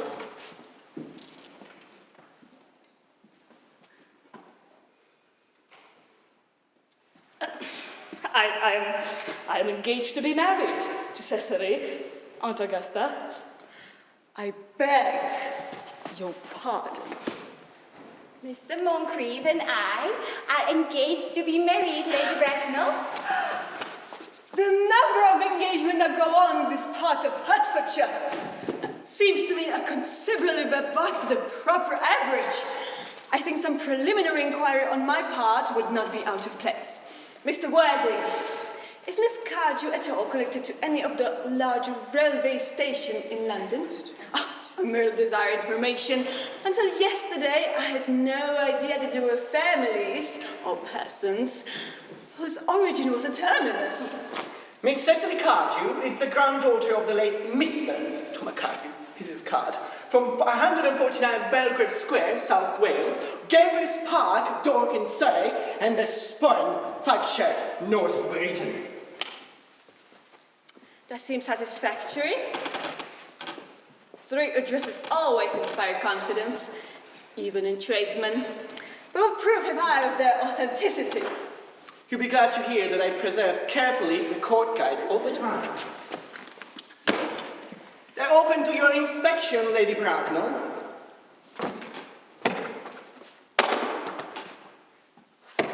I have no strange errors in that publication. Miss Cardew's family solicitors are Messrs. Markby, and Markby. Markby, and Markby. A firm of the very highest position in their profession. So far, I'm satisfied. How very generous of you, Lady Bracknell. You'll also be pleased to hear that I have in my possessions a certificate of Miss Cardew's birth, as well as, since we're here, of Miss Cardew's baptism, whooping cough, registration, vaccination, confirmation, and the measles, both the German and the English variety. Ha! A life crowded with incidents, I see. Those are too premature for a young girl. I myself am not in favor of premature experiences. Gwendolen, the time approaches for our departure. As a matter of form, Mr. Worthing, I'd better ask you if Miss CARDEW has any little fortune at all. Only about £130,000 in the funds. That is all. Goodbye, Lady Bracknell. So pleased to have seen you. A moment, Mr. Worthing. £130,000. And in the funds. Miss CARDEW seems to be the most attractive young lady now that I look at her. Few girls of our age have any really solid qualities in life. Any of the qualities that last and improve with time. We live, I would to say, in an age of surfaces. Come over here, dear. Pretty child. Your dress is sadly simple, and your hair seems almost as nature might have left it. But we can soon alter all that. Kindly turn around, sweet child. No, this side view is what I want. Ah, yes, just as I expected. There are distinct social possibilities in your profile. The two weak points in our age are its ones of principles and profiles. The chin a little higher, dear. They are one just as high at present. ALGERNON! ALGERNON! Yes, Aunt Augusta. There are distinct social possibilities in Miss CARDEW's profile. Oh, Cecily is the sweetest, dearest, prettiest girl I ever saw. And I don't care two pence about social possibilities. Never speak disrespectfully about society, ALGERNON. Only people who can't get into it do that.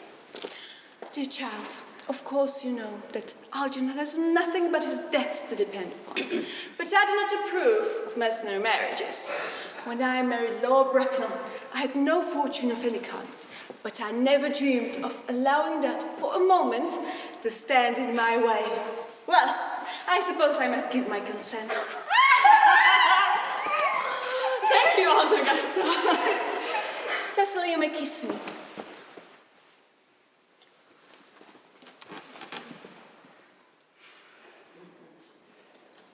Thank you, Lady Bracknell. You may also address me as Aunt Augusta. Thank you, Aunt Augusta. The marriage, I think, should take place quite soon. Thank you, Aunt Augusta. To speak frankly, I am not myself in favor of long engagement. They give people the opportunity of finding out each other's characters, which I think is never advisable. I beg your pardon for interrupting you, Lady Bracknell. However, this engagement is quite out of the question. I am Miss CARDEW's guardian, and she's not allowed to marry without my consent until she becomes of age. That consent I absolutely decline to give. Upon what grounds, may I ask? ALGERNON is extremely, I may almost say ostentatiously eligible young man. He has nothing, but he looks everything. What more can one desire? It is really painful for me to have to speak frankly to you about your nephew. However, I do not approve of his moral conduct. I suspect him of being untruthful. Untruthful? My nephew ALGERNON? Impossible! He is an Oxford graduate. I'm afraid there is not really any doubt about the matter, Lady Bracknell.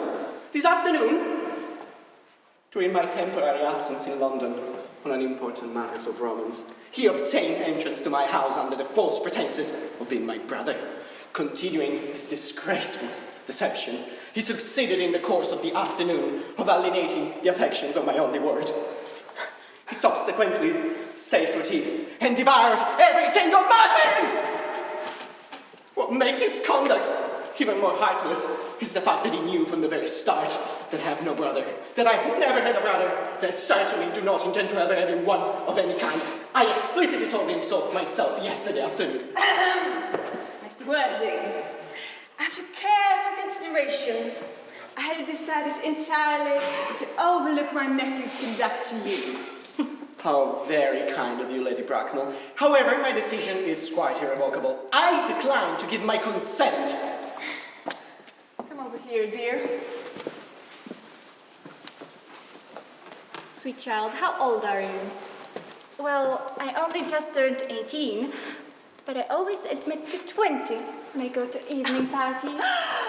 You are perfectly right in making some slight alteration. Indeed, no woman should ever be quite accurate about her age. It looks so calculating. 18, but admitting to 20 at evening parties. Well, it will be not long before you are of age, so I think your guardian's consent is, after all, a matter of no importance.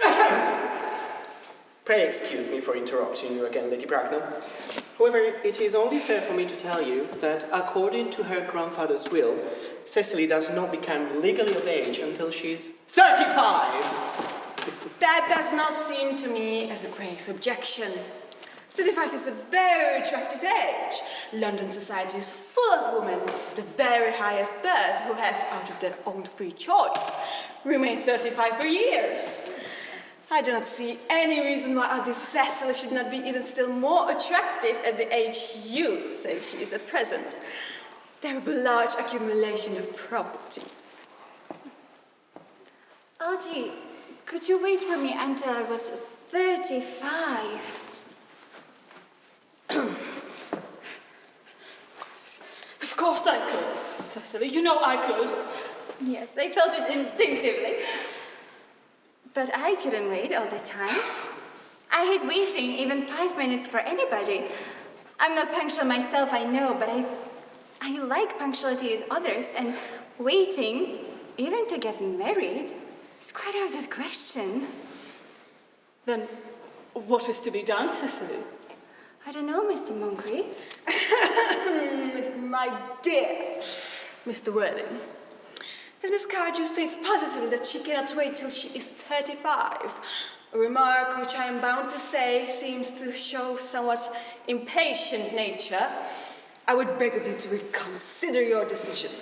But my dear Lady Bracknell, this entire decision is entirely in your own hands.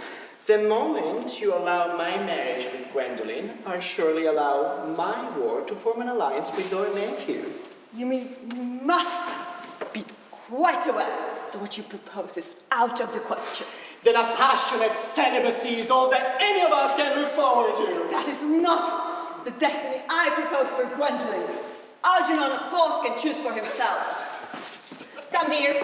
We have missed 5, if not 6 trains already. To miss any more, will Ernest come and let the platform. Everything is quite ready for the christenings. The christening, sir? Is that not somewhat premature? Both these gentlemen have expressed a desire for immediate baptism. At their age. The idea is grotesque and irreligious. ALGERNON, I forbid you to be baptized. I will not hear of such excesses. Lord Bracknell would be highly displeased if he learned of the way you are wasting your time and money. Am I to understand that there are to be no christenings this afternoon? I'm afraid as things are now, it wouldn't be of much practical values, Dr. Chasuble. I'm sad to hear such sentiments from you, Mr. Worthing. However, as your present mood seems to be one peculiarly secular, I will return to the church at once. Indeed, I've just been informed by the pew opener that Miss Prism has been waiting for me in the vestry. Miss Prism, did I hear you mention a Miss Prism? Yes, Lady Bracknell, and I'm on my way to join her. Pray! Allow me to detain you for a moment. This vital information may prove to be important to Lord Bracknell and myself. Is this Miss Prism a female of repellent aspect, tightly connected with education?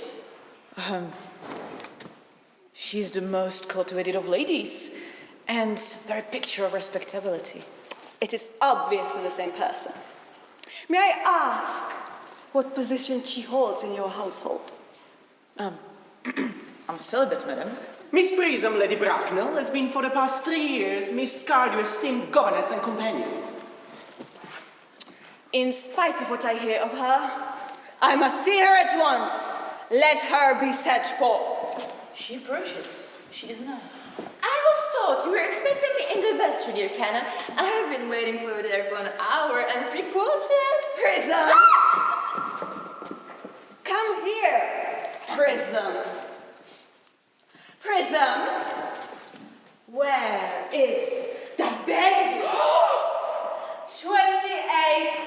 ago, Prism, you left Lord Bracknell's house in charge of a preambulator that contained a baby of the male sex.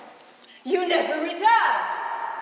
Few weeks later, the preambulator was discovered at midnight, standing by itself in a remote corner of Bayswater.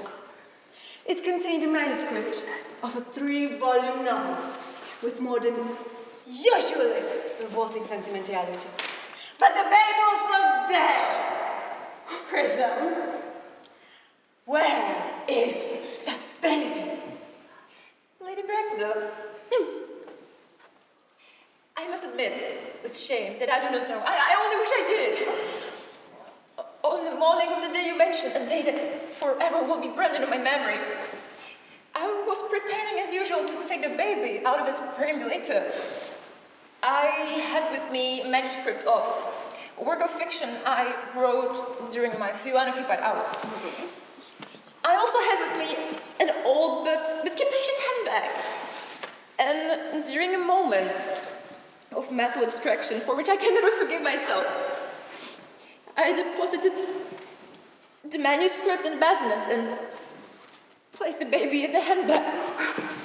Yes, but where did you deposit the handbag? Do not ask me, Mr. Wooley. Miss Prism, this is a matter of no small importance to me. I insist on knowing where you deposit the handbag that contained that baby.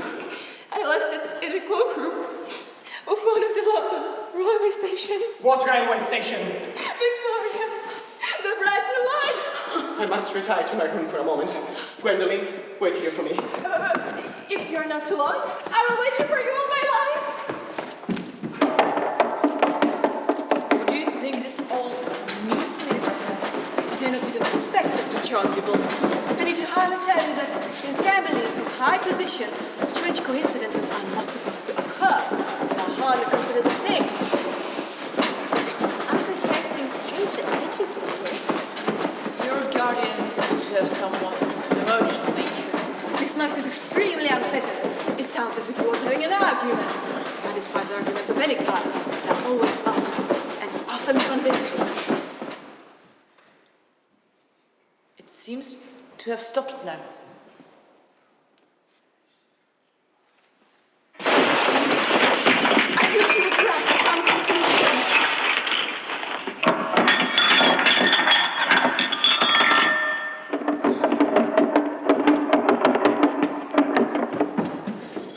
Miss Prism, is this the handbag?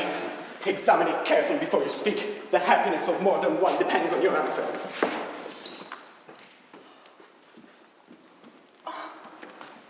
It seems to be mine.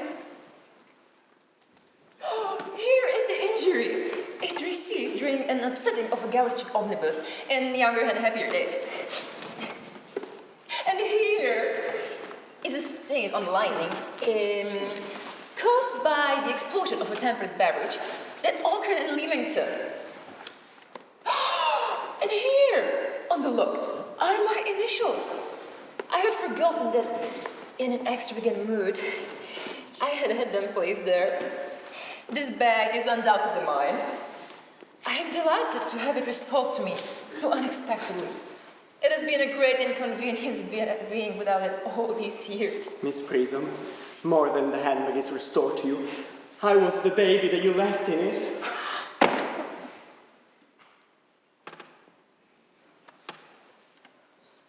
You? Yes, mother! Mr. Wooley, I'm married. I'm married. Yes. This is a terrible blow. But who can cast a stone against one who suffered? Cannot repentance wipe out an act of folly? Why there should be one law for men and one for women? Mother, I forgive you! Mr. Wooley, there must be some slight error. There is the lady who can tell you who you really are. Here, this lady, not me.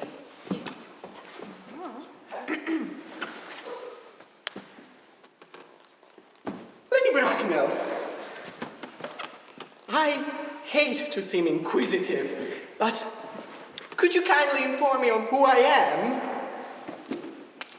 I'm afraid the news I have to give you will not altogether please you. You are the son of my poor sister, Mrs. MONCRIEFF, and consequently, ALGERNON's elder brother. Algy's elder brother. Then I have a brother after all. I mean, I know that I have a brother. I've always said that I had a brother. Gwendolen, Cecily, how could you ever doubt that I have a brother? The chasuble, my unfortunate brother. Miss Prism, my unfortunate brother. Gwendolen, my unfortunate brother. Oh, Algy, you young scoundrel, you'll have to treat me with more respect in the future. You never behaved to me like a brother in your entire life. Well, not till today, old boy, I admit. I did my best, however.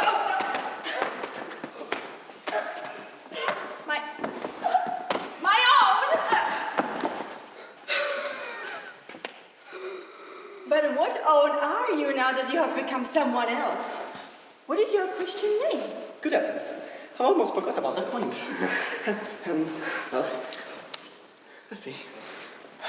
I think, wait, your decision is quite changeable, right? About the question of my name? I never change, except in my affections. Well then, this question... Noble nature you have, Yes, but this question is better be cleared up at once. Ontogasta, a moment. When Miss Prism left me in the handbag, had I been christened already? Every luxury that money could buy was dotted on you by your fond parents, including christening. Then I was christened, that is settled. But what Christian name was I given? Let me know your words. Of course, as the eldest son, you were christened after your father. Yes! But what was my father's Christian name? I cannot at the current moment recall what the general's name was. He was a eccentric man, I admit, but in later years, and that was in consequence of marriage, and the Indian climate, and indigestion, and other things. Algy, can you not recall what her father's Christian name was?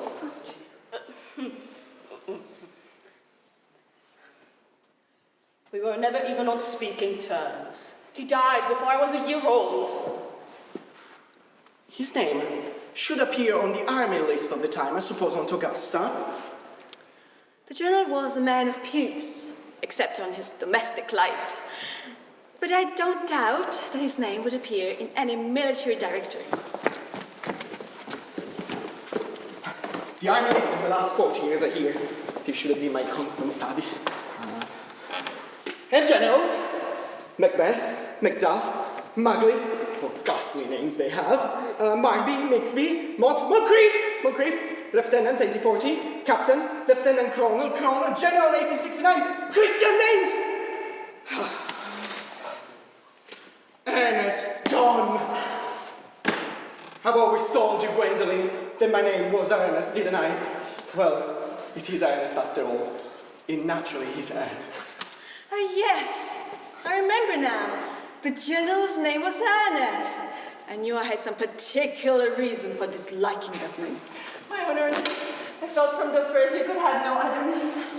Oh, my dear Gwendolen, it is quite hard for a man to discover that for his entire life he'll be speaking nothing but the truth. Can you forgive me?